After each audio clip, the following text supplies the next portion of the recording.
ఈరోజు అసెంబ్లీలో ప్రజా సమస్యలను చర్చించే దమ్ము లేనటువంటి ఈ రాష్ట్ర ప్రభుత్వం సమస్యల నుంచి పారిపోతూ సమస్యల మీద చర్చించడానికి వర్షాకాల సమావేశాలని కేవలం 1-2 రోజుల్లో పూర్తి చేసుకునేటువంటి ప్రయత్నం చేస్తా ఉన్నారు. ఈరోజు బీఎస్సీ మీటింగ్లో ఒకవైపు ఎల్ఏ మంత్రి శ్రీధర్ బాబు గారు మరియు ఉప ముఖ్యమంత్రి బట్టి విక్రమార్క గారు చాలా స్పష్టంగా రేపు ఆదివారం ఒక్కరోజు మాత్రమే ఈ సమావేశాలని చెప్తా ఉన్నారు. మరి ఒక్క రోజులో వర్షాకాల సమావేశాలు ఏ రకంగా పూర్తి చేస్తారు? అనేకమైనటువంటి సమస్యలున్నాయి. ఒకవైపు వరద బీభత్సవంతో దాదాపు 10 మంది ఈ వరదల వల్ల చనిపోయి లక్షల ఎకరాల పంట నష్టం జరిగి కొన్ని వేల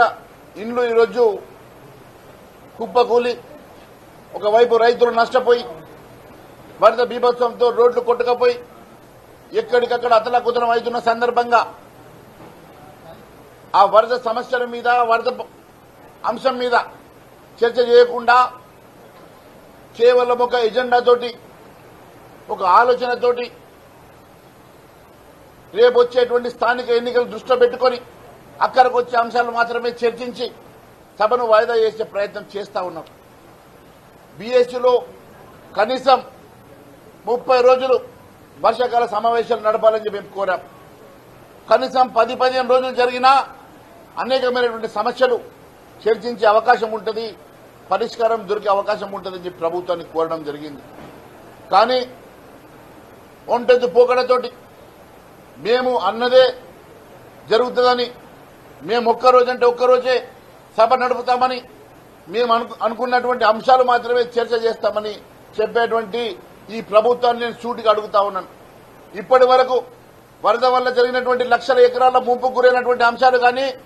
రైతుల సమస్యలు కానీ, రైతులకు ఇచ్చినటువంటి హామీలు కానీ చర్చ చేసేటువంటి అవకాశం లేకుండా ఒకవైపు యూరియా కొరతలుండి అనేకమైనటువంటి సమస్యలతో రైతాంగం ఈరోజు బాధపడతా ఉంటే వాటి మీద చర్చించకుండా, వాటి మీద ఒక డిసిషన్ తీసుకోకుండా, ఒక స్టేట్మెంట్ ఇవ్వకుండా ఈరోజు ముఖ్యమంత్రి గారు ఎందుకు తప్పించుకుంటున్నారని చెప్పి అడుగుతా ఉన్నాం. అంతేకాదు ఈరోజు మీరు చూసినట్టయితే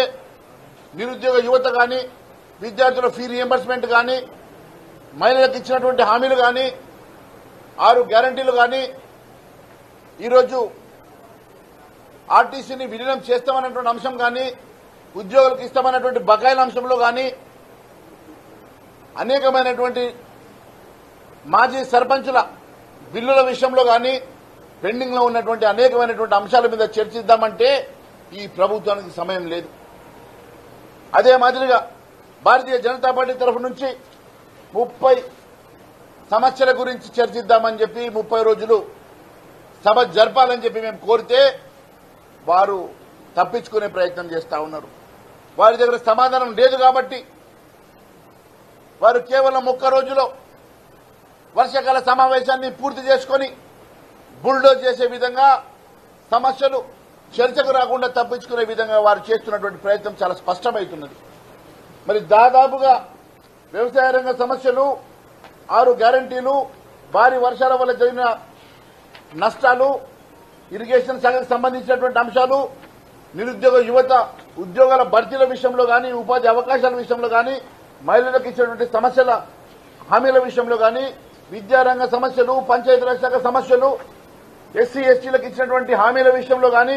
పౌర సరఫరాలో జరిగిన అవినీతి విషయంలో కానీ, గృహ నిర్మాణ శాఖలో ఇచ్చినటువంటి హామీల విషయంలో కానీ, సామాజిక పెన్షన్ల విషయంలో కానీ, రెవెన్యూ శాఖలో భూముల సమస్యలు కానీ, గతంలో చెప్పినటువంటి ధరణిలో ఉన్నటువంటి అనేక సార్లు మాట్లాడినటువంటి ముఖ్యమంత్రి గారు ఈరోజు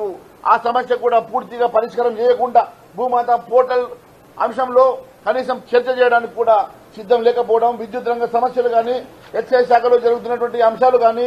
బీసీ సంక్షేమ సమస్యలు, వైద్య రంగంలో ఉన్నటువంటి సమస్యలు, ఆటో డ్రైవర్ల సమస్యలు, ప్రజా దర్బార్ నిర్వహణ విషయంలో జరుగుతున్నటువంటి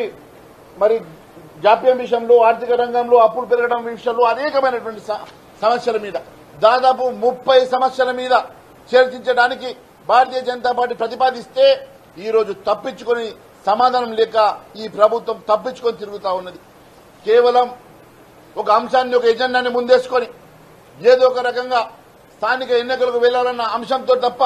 ఈ రోజు ప్రజా సమస్య పరిష్కారం కోసం మాత్రం ఈ ప్రభుత్వం ముందుకు రాకపోవడం శోచనీయం. బీఎస్సీ సమావేశం అనేది మరి బీఎస్సీ నిర్ణయం చేసినటువంటి బిజినెస్ లో నిర్ణయం చేసేసి మరి కనీసం ఎన్ని దినాలు మీరు ఈ అసెంబ్లీని నడుపుతారన్న అంశాన్ని కూడా క్లారిటీ ఇవ్వకుండా ఈ రోజు దాటవేసే ధోరణి చేసేటువంటి ఈ ప్రభుత్వ ధోరణి ఒంటెద్దు పోకడ ఇది ఖచ్చితంగా ప్రజలు గమనిస్తున్నారని తెలియజేసుకుంటూ కేవలం ప్రజాస్వామ్యాన్ని కూని చేస్తూ మరి ఎవరికి కూడా మాట్లాడే అవకాశం లేకుండా ప్రజా గొంతుకల్ని ఇక్కడే మీరు నొక్కేస్తూ ప్రజా సమస్యల్ని చర్చకు రాకుండా